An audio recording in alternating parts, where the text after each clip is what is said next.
So we've had a very unfortunate thing happen a few times recently that I kind of wanted to talk a little bit about, but also it leads me into kind of letting you guys know that we are trying to buy some very, very large collections. And if you have a large collection that you would like to sell, please get in contact with us. We're going to talk about all of this later in the video, so make sure you stick around. But for now, let's try to clean up a Super Nintendo game, because it's got a gigantic sticker right on the front label.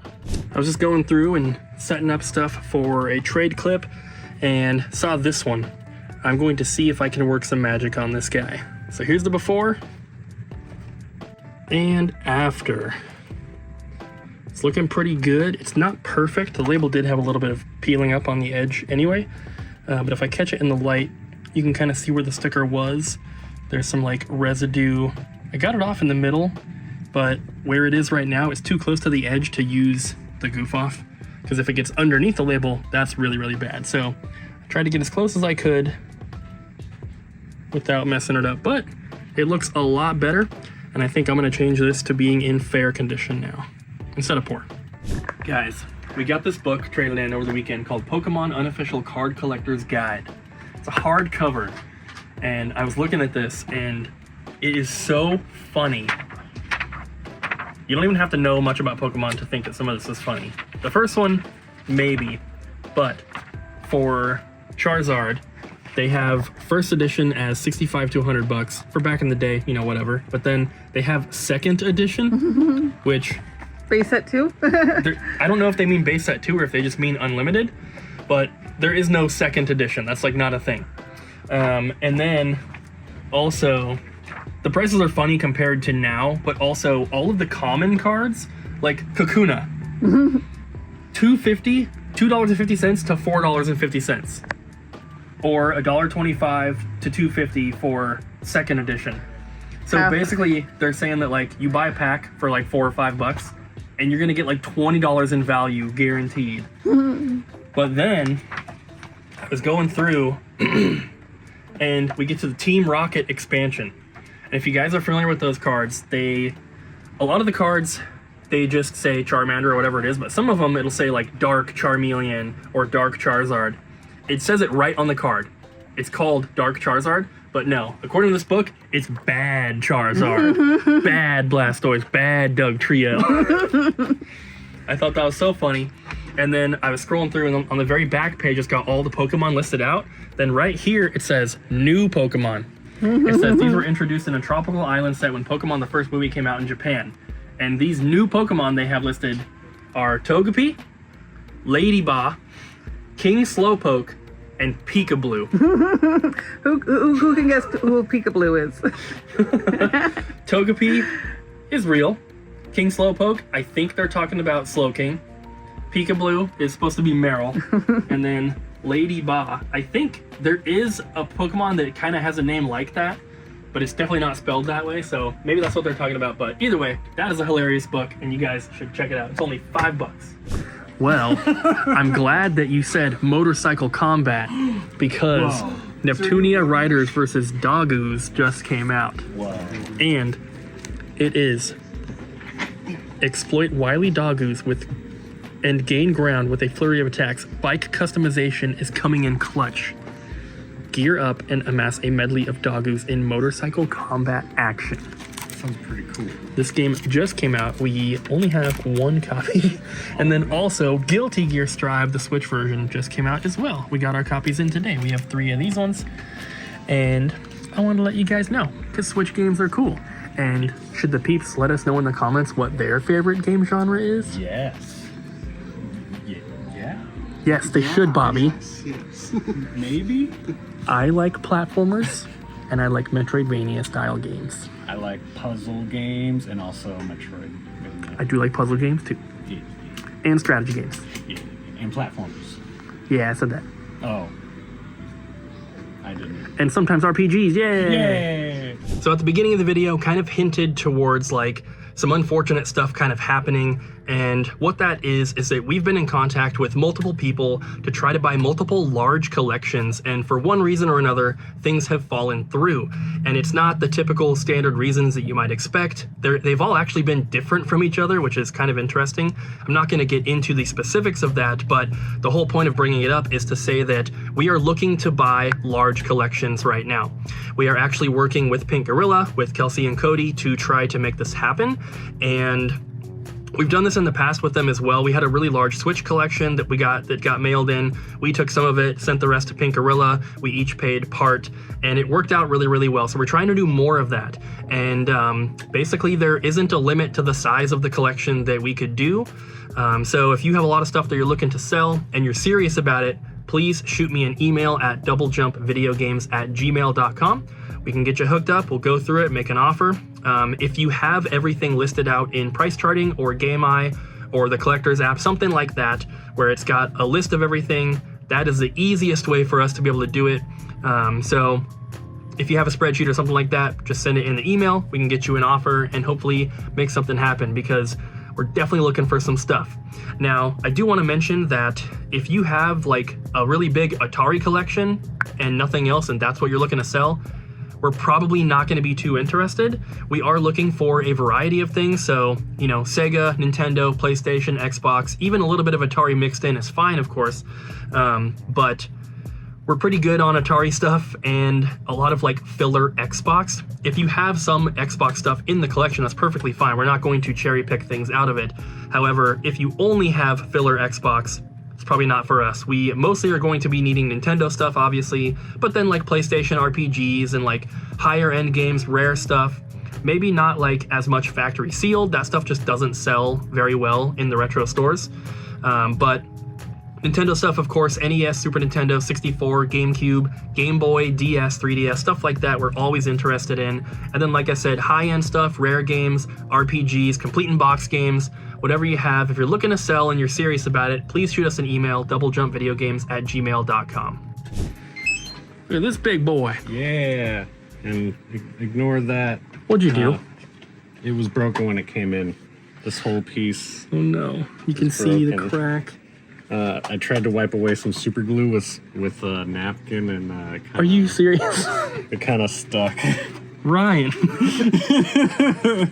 Don't mess with it too much. It's still dry. Gotta get the paper out of there. I'll get it once it's dried. I'll get it. Oh, Don't sure worry. You will. I'll make it look brutal. Once it's turned into a rock, you'll get it off. Yeah. No, Bobby. Trade in. Yeah, trades. Good trades. Sometimes. This one maybe not as much. How dare you? I like cool trades. These are kind of average trades. I like better trades. When you got cool stuff, let me know. In addition to the big boy Sony over here, we got some other TVs in. We've had this one for a little bit. It's got the speakers on the side and this cool like triangle shape to it. But then over the weekend, we also got this Funai, which unfortunately the VCR portion does not work, but the AV and RF do. And then we got another big boy one. This is a Panasonic flat screen CRT, which is pretty cool. This is very similar to the one that I have in my game room. And my Panasonic, though, has a built-in VCR and built-in DVD player, which is super cool. But either way, TVs are awesome. We love having these, and customers like them too. Once we move to the new location, we're gonna have, hopefully, a decent selection of them at all times, because usually these are gone immediately. I'm surprised that one is still here, but I bet you these are gonna be gone by the weekend. I love that it's looking a little bit more full. Yeah. Me too. We still have stuff to put out too. It was looking so sad. Yeah. But now look how many Mario Karts we have. Yeah. Because there was 4 of them in that trade clip that I filmed. Yeah.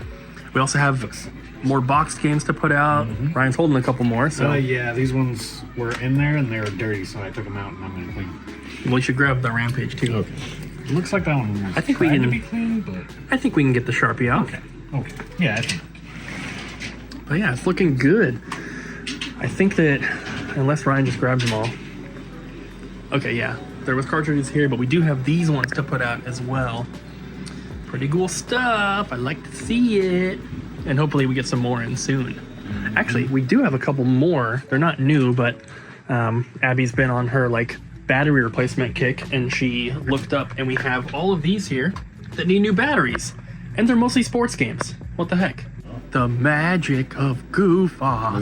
Magic of Goof Off. That's Sharpie right there. See that Sharpie right there? Well, I see it. hold on. Oh yeah? Well, what Sharpie? Yeah. Oh my god. No way. It's magic. The magic. We have so many cool promotional display items that you guys, unless you watch all the videos, you probably don't even know about because they're not hung up in the store yet. And I'm actually gonna take this one home, hang it up in my game room, at least for now. But at the new store, we have so much stuff that's going to be on display. It's gonna be super, super cool. And this is just one. This is just one little piece. We actually have something coming in the mail right now too, that somebody was gonna try to just donate to us, and I was like, no, we will pay for that. It's a very cool, actually, it's another Star Wars Rogue Squadron display item. I don't exactly know what it is. It looks like a little sign, but I haven't seen it before, so we'll just have to see when it gets here.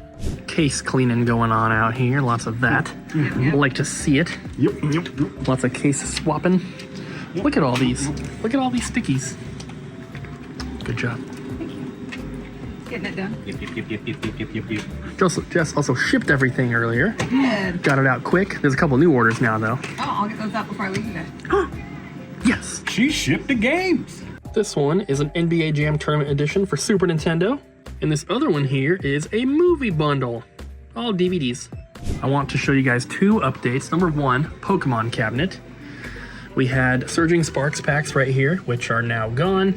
We had something in one of these. I can't remember what it was, but they're obviously gone.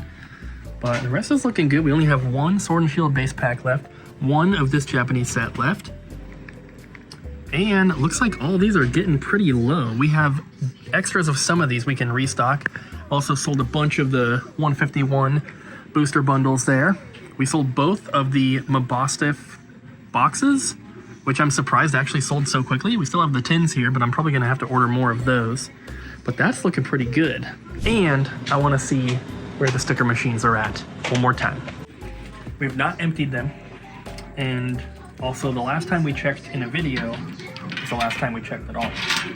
So let's see. Has it paid for itself yet? He's strong. Ooh, look at that. Yeah. I like it. It's working. I like it, Ryan. Nice. This is so heavy. That's what she said. I mean, Right. I didn't say nothing. It's solid metal, and it's filled with all the stickers and all the little cardboard things. And there's no handle. You have to grab it by these, and they're like, it hurts. They're not rounded on the bottom. Yeah. This one's not as popular. Pretty good. It's still okay, but the other side with the Sonic ones, that's where the money's at. Nice. I think we've shaved a couple days off of that, 8 years left for those things to pay themselves off. Doing pretty good. You guys have probably noticed we've had a few more sponsors for the videos recently, and I just wanted to say that they pay a lot more than YouTube ad revenue, which is part of the reason why we're doing it, but also we are very, very selective with the sponsors that we choose for the channel here. We want to make sure that whatever we're promoting or partnering with is something that you guys will actually either be interested in or use. So just know that I pass on multiple sponsorship emails every single day. There's that many that come through. I'm sure this is for every YouTuber, but there's so much random stuff that is not related to the channel at all, not related to what we're doing here. So we're very, very selective. We're trying to work with game companies and different stuff like that. We do have another sponsorship though that's coming up at the beginning of February, like beginning to mid-February, and it's the first one that's not kind of game related. But I do think there's going to be some value for you guys as well. And it's actually something that we've been using. I've been using for a while. So it's going to be interesting. And hope that you guys will show them some love and some support for them supporting our store, because the videos don't make a lot in ad revenue, guys. So our business is all from sales here at the store. But anytime we get a sponsor, they pay us like 7 times or 8 times what we would make in ad revenue for a video. So it's very, very helpful. And I hope you guys understand. Thank you guys for watching today's video. Hope you enjoyed, and we'll see you next time.